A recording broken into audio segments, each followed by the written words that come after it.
Halo, selamat pagi semuanya. Assalamualaikum warahmatullahi wabarakatuh. Coba sekali lagi. Assalamualaikum warahmatullahi wabarakatuh.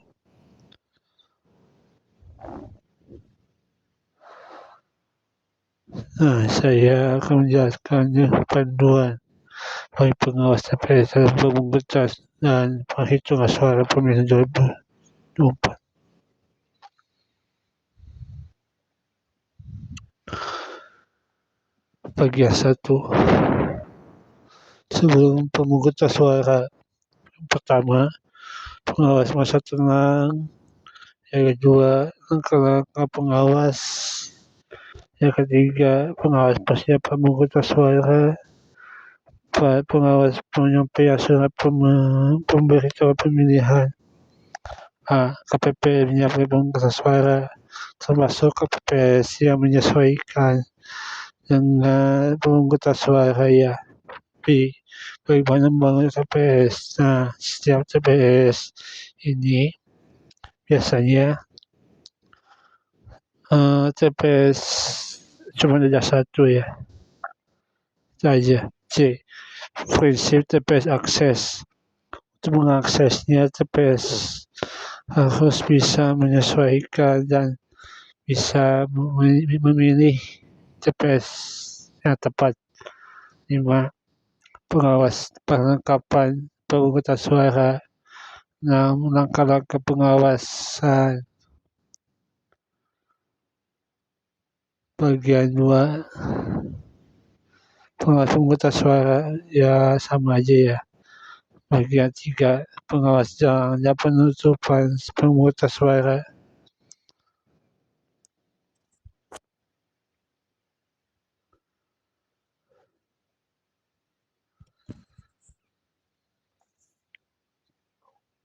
Apa saja sih atau siapa saja yang ada di tempat pemungutan suara? 1.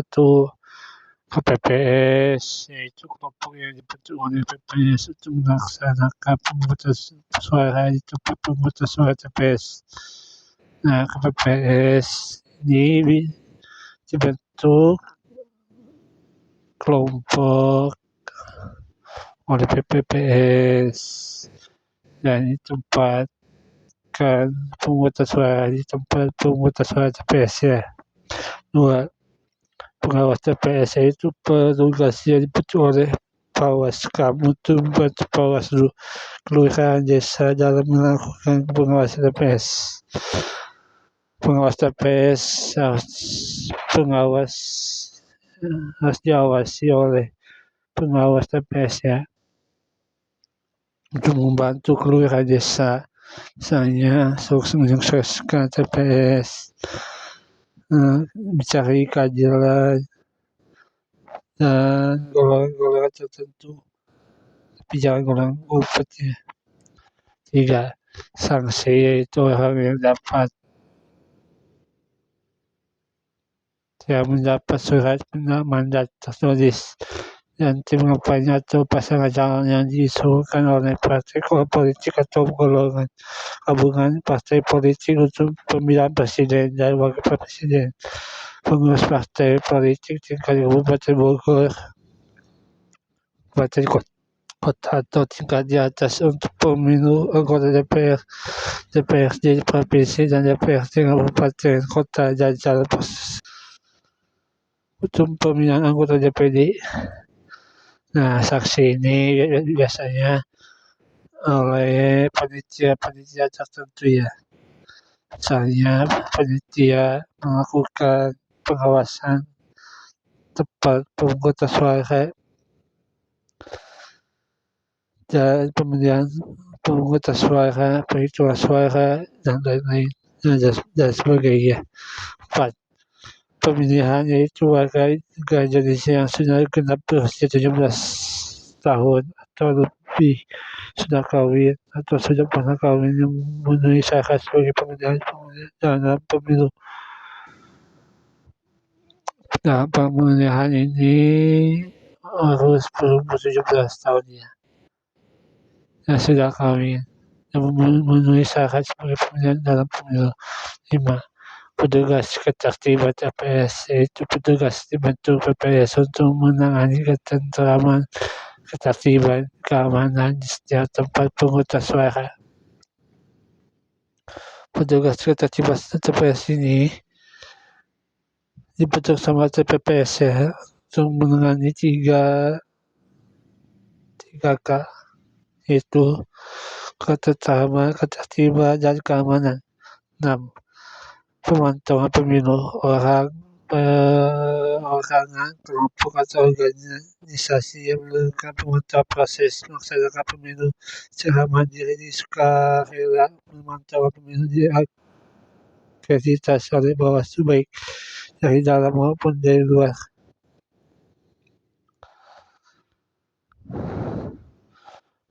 Ada juga tugas, wewenang, kewajiban, dan larangan pengawas TPS. Tugas, wewenang, kewajiban, larangan.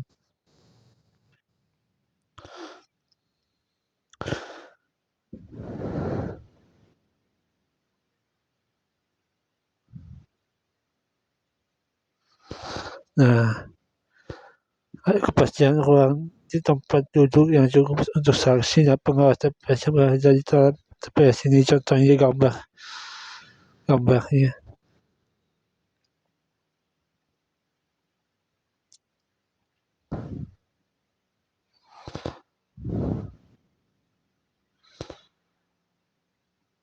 Pengawas persiapan mengukur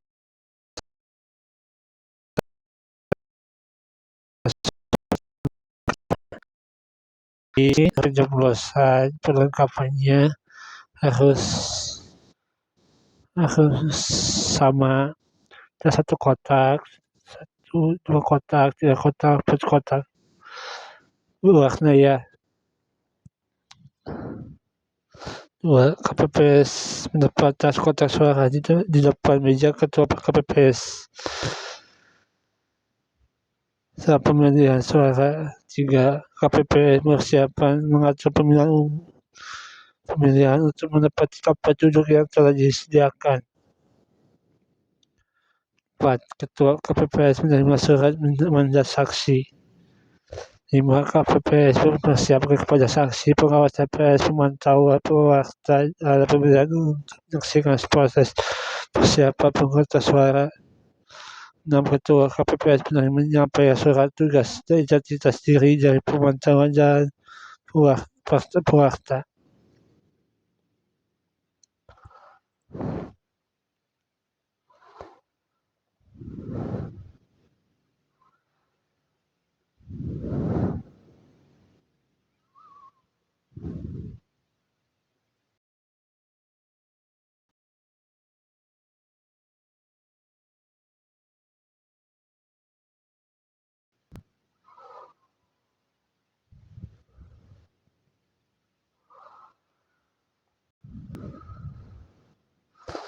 Nah, bagi pengawas TPS, perubahan model hasil pengawas pemilu. 1. Data pengawas pemilu. 2. Kegiatan pengawas. 3. Uraian singkat hasil pengawas. 4. Informasi dan pelanggaran.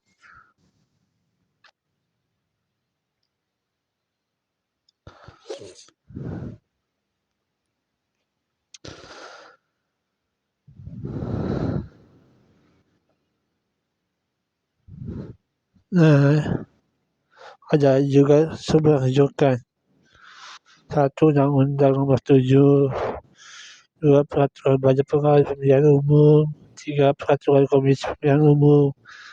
4. Peraturan Komisi Pemilihan Umum Nomor 14 Tahun 2003. Terima kasih. Semoga kita menjelaskan hari ini paham semua ya. Mungkin ini sudah benar-benar hafal ya semuanya ya. Sudah paham, hafal, dan juga mengerti. Terima kasih.